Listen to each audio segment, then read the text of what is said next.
আমি বলেছিলাম যাহা মোথা বাড়ি তাহাই আমার বাড়ি। আজকে বলছি যাহা মুর্শিদাবাদ তাহাই কাশ্মীর। টার্গেট 1, হিন্দু নিধন করো।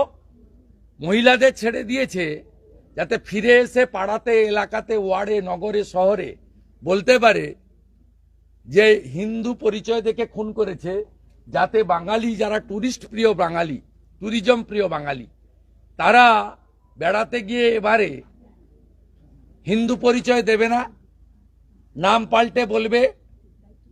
শুভেন্দু অধিকারী যদি বেড়াতে যায়, শুভেন্দু অধিকারী কাশ্মীরে জিজ্ঞেস করলে বলবে আমার নাম জাভেদ মুন্সি। শুভেন্দু অধিকারীকে যদি বলা হয় কালমা পড়তে, এখন থেকে বাঙালি পর্যটকরা যারা মুসলিম অধ্যুষিত কেরালা বা কাশ্মীরে যেতে চান, তাদেরকে এখন থেকে কলমা একটা লাইন প্র্যাকটিস করে যেতে হবে।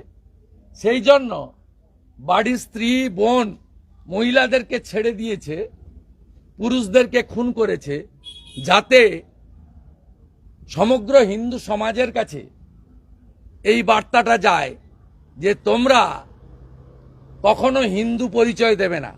হিন্দু পরিচয় দিলে তোমাদের প্রাণ চলে যাবে।